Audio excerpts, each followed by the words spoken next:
Good afternoon, ladies and gentlemen. Welcome to Lifestyle with Dr. Moby. I'm Dr. Moby, and today we are honored with great guest with me, Joann from New York. Let's welcome Joann. Hi, Dr. Moby. Thanks for inviting me and for having me on the program. Thank you, ma'am, for coming. So, tell us about yourself. Yes, I'm known as a health, mindset, and weight loss coach because I transformed my own life by losing 100 pounds approximately 5 years ago, and that wellness journey was really dictated by fear. What happened was for 10 years, I'd really put my health on hold. My son was diagnosed with autism, and the first 10 years of his life were very demanding. When he entered eighth grade, he had a bit of a joyfully so, he became much more independent. And for the first time in 10 years, I had some time to myself and I was able to take a hard look at where I was and my weight. And at the same time, two people actually had heart attacks in my office in very close proximity and actually died on the premises. So they were a few years older than I was. And I said to myself, if you don't begin to make some lifestyle changes, you could very well die as well. And that is very important message here for everybody is that, you know, lifestyle also encompasses your health, and that is actually the best gift anyone can. You extend your years, you extend actually your benefits in terms of your disease process, so a lot of medication cost, and if you get sick, of course, that is not fun by itself, anyways. So you gain a lot of years of your life. I Um, did. I did. and that's true. And even with, if you look at even now with COVID, one of the most important thing which came out of that was the high risk of complications was if people who were overweight. So that was a big by fivefold or more, risk of having complications. So that's why it's important to realize that lifestyle is the very key that really helps a lot of things. So tell me about stepwise for audience sake. So what was going through your mind, like what to do? Because I'm sure you probably tried that before. Oh, I have. I've tried and then quit every diet imaginable prior to that. So what happened was I began, and once I'm all in, I'm all in. That's typically the way I start out, and I'm fully engaged. And that's what happened for me. I started counting macros initially, and then for me, a lower carb diet, higher protein diet works well for me. But what really was happening was it was almost one addiction for the other. I became obsessed. I became obsessed with food and tracking and monitoring and the scale. And then eventually I threw exercise in, and I was working out 2 or 3 hours a day. And then I lost the weight, but I realized I still wasn't healthy. I mean, I still wasn't happy. I was much healthier physically, but I still wasn't happy. So we all know the phrase eat less, exercise more. And what I realized was I really had to start taking a look at my emotional health and mastering my mindset. And that's what I did. I began to take a look at the limiting beliefs that have been holding me back for decades, and really the years that I squandered in many regards, because weight protected me. It allowed me to stay invisible and less social, but at the same time, it was imprisoning me. So then about a year after I lost the weight, and then about a year later, I gained a few pounds back, and then I started that emotional process. Mm. So tell me for audience sake, was that because the emotional sake, did that involve basically gaining some weight back, or did that also kind of kept the same what you were before?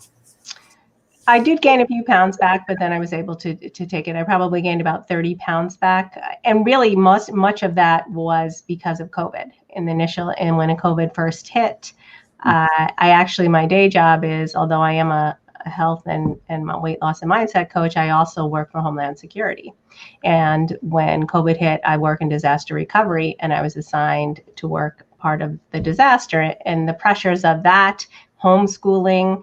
And I really had to slow down. I couldn't spend 3 hours at the gym anymore because the gyms were closed. And now my view was no longer my office window. I was looking at the refrigerator all day long. And I'm actually a podcast host, and what happened was that I started that program speaking to people who had overcome adversity, because it became free therapy for me in many regards. I spoke to people who overcame extreme circumstances, sexual abuse, and being chained in a barn, and horrific car accidents. And that's when I started to look at my life from a place of gratitude. It's really difficult not to feel grateful for all that I had, knowing that other people were able to come through such extreme adversity onto the other side and live lives of abundance and gratitude. And that is so true. I think that's the one thing which a lot of people ignore, or they just don't, that how blessed their life is, till it gets away or something goes wrong. Then they realize, even breathing oxygen. Imagine if we can breathe oxygen, but the best example is COVID. Okay, so just to now in India and other parts in Asia, to Pakistan and other parts, we are having these now. All of a sudden, their oxygen goes down, and that oxygen costs so much. So we breathe in and out tons of oxygen every day, and we have to pay zero. But if you have to buy these cylinders of oxygen, they're very expensive. Okay, so they're very expensive, and not only expensive, it's difficult to even get. So so imagine if we breathe in and out so much every day, and the process is so simple in a way, but also very difficult, because if you look at the micro level, it is how it is done, and your oxygen translates throughout the membranes and into your it is a process. And with COVID kind of causing that problem, a lot of people don't realize that this is the main blessing, right? We could breathe in, and you can me and breathe in and out, talk. Imagine if we are not able to do that just for a second, right? Just for a second. Right. It's So, something we certainly take for granted. There are yeah, many things yeah, in our lives we take for granted. yeah. And And I'm sorry. go ahead, and absolutely right. And I was going to say, and that's really part of the journey, to really appreciate the things that I had that are just innate. They were given to me by a higher power: breathing, Mm. happiness, joy. And I think that change is really instantaneous. It just, once you make the decision to change, you've already made that first step. It's instant. That process starts immediately. Of course, the implementation is much harder. That's not to say you can lose 100 pounds in a week, but you can make the decision that you're going to move towards that goal. And I think that that's very important to recognize too. Any small step is a step towards a different life. Mm. Also, tell me why people have kind of misconception about lifestyle. What is they get it wrong? I think many people that I speak to and many of the clients that I have are carrying sins and traumas, and they don't even have to be significant, from earlier in their lives, and oftentimes they're sins of other people that you've turned into a life sentence, or some minor transgression that you don't recognize. And I think that I think people forget that we're all worthy of happiness and joy, and that everyone has a story. Everyone's made mistakes. There's no such thing as perfection. Progress is the real success. And Yeah. I think that that's what happens. We are our own biggest challengers, and we get caught up in our own psyche and mentality. And I think that that's what holds us back, in the sense of really a sense of deserving what everyone does. Everyone deserves to be happy. And that is true. So the problem is not in the stomach. Problem is up in the mind, and so we could have a lot of stresses, underlying stresses, and that cause us to actually look for comfort foods, and one happen to be those carbs. That's right. So Comfort. I say it's a three pronged. It's like a tripod. You need mindful nutrition, uh, movement, and mindset mastery. And I think that those are the three pieces. And that's certainly what worked for me. And that is true. But also, I think other thing is people become sad, they want to eat. They become too happy, they want to eat. So, but you don't have to do that. You I mean, know, even you can. I mean, we can eat, but you don't have to eat a lot of to celebrate. So it's like, if you celebrate a birthday, you don't even have to eat the whole cake. You just can take a small piece and still will be a birthday, right? So I think that is, I always tell them, remember, the stomach is a bag, and that's great. It's not the brain, okay, but it is a bag.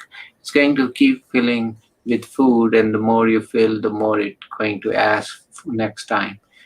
So if you feel less, keep a little hungry, have some water, then that you have mindful eating. That's where it comes, that you don't have to keep eating till you throw up. You don't have to do that. That's I've what. done it. I've done it. Yeah, that's why, I mean, I see that a lot. I People, do too. yeah, I want to eat, I want to eat full, man. I said, why you want to eat full? Take here, that's like, so I can sleep a while. I That. think for me, I know that you're saying that food was a comfort, and I think that that's true. But I think that people don't recognize that sometimes we use it as a punishment. And that's really what I did. If I was feeling sad or stressed or anxious, I would really eat often, some not often, but sometimes I would eat until I was physically uncomfortable. And I don't think that people recognize that when you're having those processed foods are manufactured to almost with an addictive quality. They have things that make us that don't satisfy our hunger, and that's the problem. That's why we want the whole cake. That's why we want the whole bag of chips. I think it's really difficult to feel full on processed foods. Mhm. And I think, there's I always believe there's something in it. They put it, or they use something that make it very addictive, so that is also a problem, because if you try to eat a whole apple, and then that is takes a lot of time, and of course also takes fills you up right away and much better. But if you drink a can or of juice, you can really juice pretty quickly and be done and have two, three of them in the same time. So that is a big problem, because then the calories and all that, the effect on your body is very bad, actually. So your sugar actually goes to whatever, very high level, and then your insulin has to produce to counter that, and then as a result, it has to go somewhere. So the body cannot just poop it out, so it has to go somewhere, so which is going all your organs, which is liver and your intestine and all that. Body cannot just get rid of it, right? Just very simple, right? It's very simple. And I think people don't recognize either that our emotional health also impacts us physically. I mean, there are studies and I speak to many coaches. I mean, one coach even said that she had a client and her eye was crossed. And because her emotional health was so deficient. And when they went through the process that they went through, and she's a mindset coach as well, the eye corrected itself. And I think that you often find that when people address their emotional needs, their physical health starts to improve as well. Okay, yeah, and that is true. That, and it goes both ways, and there is a relationship for sure. With physical, and also important topic I always talk about is sleep, which is kind of the big elephant in the room. If you don't fix the sleep, then you will be carb craving, or you will not be able to handle your stress as good as and because we all need some kind of time off where your neurons can rejuvenate, your emotional memory can get better, and you feel more, when you wake up you can fight them, you know but that is gone if you're not sleeping enough hours, and if you have disturbed sleep, right? Right. I have three teenage sons who think they can survive on 4 or 5 hours of sleep. Only during the school day, they'll sleep all weekend, but they try to cheat the system and stay up till 2 or 3. I'll wake up in the night and they're still on their phone sometimes, and they don't understand the importance of sleep, certainly.